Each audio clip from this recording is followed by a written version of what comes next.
तो नमस्कार दोस्तों, आप सभी का एक बार फिर से मेरे YouTube चैनल टूसिस्ट नासिस में हार्दिक स्वागत है। तो आज का हमारा टॉपिक रहने वाला है पेंडेंट लाइन्स, जो कि एक बहुत ही मजेदार टॉपिक है और ये आपको आगे भी बहुत काम आएगा। Bank, SSC, railway, UPSC pre exam में इससे रिलेटेड बहुत सारे क्वेश्चन पूछे जाते हैं। तो आपसे उम्मीद करता हूँ कि आप इस चैनल पर आखिरी तक बने रहेंगे। तो सब चलिए इसमें शुरुआत करते हैं। Pendant lines. पेंडेंट लाइन्स होती क्या है? पेंडेंट लाइन्स का सीधा मतलब ये है कि दो लाइन ऐसी हों जो आपस में कहीं भी एक दूसरे को इंटरसेक्ट ना करें। पेंडेंट लाइन्स का मतलब ये हुआ कि जो दो लाइन्स ऐसी हैं जो आपस में कभी भी टच ना करें एक दूसरे को, उसको हम क्या कहेंगे? पेंडेंट लाइन्स कहेंगे। जैसे हमारी दो लाइन है ए बी और ये हमारी है सी डी। ये दो लाइन मैंने कंसीडर की है। तो ये दोनों लाइन्स ऐसी हैं कि इनको आप आगे और पीछे कितना भी आप इनको एक्सटेंड करें, ये आपस में एक दूसरे को कभी भी इंटरसेक्ट नहीं करेंगे। इंटरसेक्ट का मतलब होता है दो लाइन्स एक दूसरे को काटते हैं। जैसे ये दोनों लाइन्स हैं ओ ए और बी सी, तो ये दोनों यहाँ पर इंटरसेक्ट हो रही हैं। तो ये क्या है? ये पेंडेंट लाइन्स नहीं है। क्यों? क्योंकि ये एक दूसरे को एक पॉइंट पर टच हो रही हैं, यानी कि एक पॉइंट पर इंटरसेक्ट कर रही हैं। तो इनको हम क्या कहेंगे? इंटरसेक्टिंग लाइन्स कहेंगे। जबकि हमारी ये दोनों लाइन्स कैसी हैं? इनको आप कितना भी आगे पीछे एक्सटेंड करोगे, ये कहीं पर भी एक दूसरे को इंटरसेक्ट नहीं करेंगी। तो यानी कि ये दोनों हमारी लाइन्स क्या होंगी? पैरेलल होंगी। तो इसको हम मैथमेटिकली ऐसे लिखते हैं, A B parallel to C D. यहाँ पे क्या है? ए बी जो है, ये लाइन जो है सी डी के पैरेलल है, और पैरेलल लाइन से इसका मतलब ये एक दूसरे को इंटरसेक्ट नहीं करेंगी। यहीं पे हम बात करें तो ये दोनों हमारी पैरेलल नहीं है। O A is not parallel to B C. O A क्या है? बी सी के पैरेलल नहीं है, जबकि ए बी जो है सी डी के पैरेलल है। तो समझ में आया आपको? पैरेलल लाइन्स मैंने बता दिया। इंटरसेक्टिंग लाइन्स क्या होंगी? वो लाइन्स जो पैरेलल नहीं है वो क्या है? इंटरसेक्टिंग है। और वो लाइन्स जो इंटरसेक्टिंग नहीं है वो अपने आप में क्या है? पैरेलल है, क्योंकि एक दूसरे जस्ट अपोजिट है। अब आगे बात करते हैं ट्रांसवर्सन। ट्रांसवर्सन लाइन ये क्या होता है?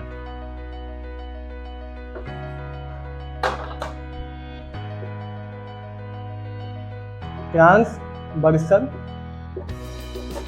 लाइन्स। ट्रांसवर्सन लाइन का मतलब होता है दो लाइन्स हमारी पैरेलल हैं, ये ए बी और ये सी डी, और कोई तीसरी लाइन ऐसी है जो इन दोनों पैरेलल लाइन्स को इंटरसेक्ट करे। ये मैंने नाम लिया ई एफ। यहाँ पे क्या है? ए बी एक लाइन हमारी हो गई ए बी, और एक स्ट्रेट लाइन है सी डी। ये दोनों हमारी पैरेलल हैं, यानी कि ए बी क्या है? सी डी के पैरेलल है। एंड और ई एफ क्या है? इसको इन दोनों ही लाइन्स को इंटरसेक्ट कर रही है। सपोज मैंने नाम दे दिया ई एफ, इसको मैंने नाम दिया जी, और मैंने इसको नाम दिया एच। तो ए बी क्या है? पैरेलल है सी डी के। ए बी सी डी के पैरेलल है। And E F is E F क्या है? इन दोनों को ट्रांजेक्ट कर रही है जी एंड एच पर। तो यहाँ पे क्या होगा? जो ई एफ है and E F is a transversal. यहाँ पे हम क्या कहेंगे कि ई एफ क्या है? हमारी ट्रांसवर्सन लाइन है। तो ट्रांसवर्सन लाइन का मतलब हुआ एक ऐसी लाइन जो ट्रांसवर्सन है। तो इसका क्या मतलब हुआ? एक ऐसी लाइन जो दो पैरेलल लाइन्स को इंटरसेक्ट करे, उसको हम क्या कहेंगे? ट्रांसवर्सन लाइन कहेंगे। तो ये दोनों हमारी हो गई पैरेलल लाइन्स, और ये हमारी क्या हो गई? ट्रांसवर्सन लाइन्स।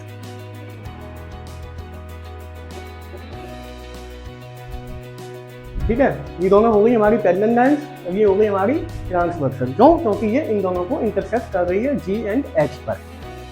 अब इसके बाद इसी से रिलेटेड बहुत सारे हमारे क्वेश्चंस बनते हैं, जिसमें हमारा एंगल फॉर्म होते हैं, जिसको हम कहते हैं corresponding angle, alternate angle, vertically opposite angle. तो आज हम इसी टॉपिक के थ्रू उनको वन बाय वन डिस्कस करेंगे। तो सबसे पहले मैं आपको बताने जा रहा हूं vertically opposite angle. Vertically opposite angle, तो जैसा कि इसके नाम में क्लियर है कि वर्टिकली अपोजिट होंगे। वर्टिकली मतलब वर्टेक्स मतलब कोई भी एंगल है, ये ओ ए बी ये एंगल है, तो इसको क्या कहेंगे? वर्टेक्स कहेंगे। ठीक है, तो यहाँ पे बात हो रही वर्टिकली अपोजिट एंगल पे। तो इसका क्या मतलब हुआ? जब दो लाइन आपस में इंटरसेक्ट करेंगी, जैसे A B and C D, तो एक ये जो इंटरसेक्शन पॉइंट है इसको मैंने नाम दे दिया ओ। तो ये एक एंगल ये फॉर्म हुआ, एक एंगल ये फॉर्म हुआ। इसी तरह से एक एंगल ये फॉर्म हुआ और एक एंगल ये फॉर्म हुआ। तो आप देखेंगे जब भी दो लाइन आपस में इंटरसेक्ट करती है तो चार एंगल फॉर्म होते हैं, 1 2 3 4। उन चारों ही एंगल का जो वर्टेक्स है वो हमारा क्या है? ओ है। तो यहाँ पे क्या होता है कि एंगल 1 ये 2, ये 3, ये 4। तो यहाँ पे क्या होगा कि एंगल 1 इक्वल होगा एंगल 2 के और एंगल 3 इक्वल होगा एंगल 4 के। क्यों? ये इसलिए दोनों बराबर होंगे क्योंकि ये वर्टिकली अपोजिट है, मतलब इन दोनों का वर्टेक्स एक ही है, इन चारों में इनफैक्ट वर्टेक्स हमारा एक है, बट अपोजिट में कौन कौन है? तो ये इसके अपोजिट में है और ये इसके अपोजिट में है। तो जो ये दोनों जो पेयर बनेगा इनको हम क्या कहेंगे? Vertically opposite angle, vertically opposite angle. क्योंकि हमारा ये एंगल क्या है? एंगल 1 और 2 बराबर होंगे, एंगल 3 और 4 बराबर होंगे। और ये बराबर क्यों होंगे? क्योंकि ये वर्टिकली अपोजिट एंगल है। अब नेक्स्ट टॉपिक है करस्पॉन्डिंग एंगल।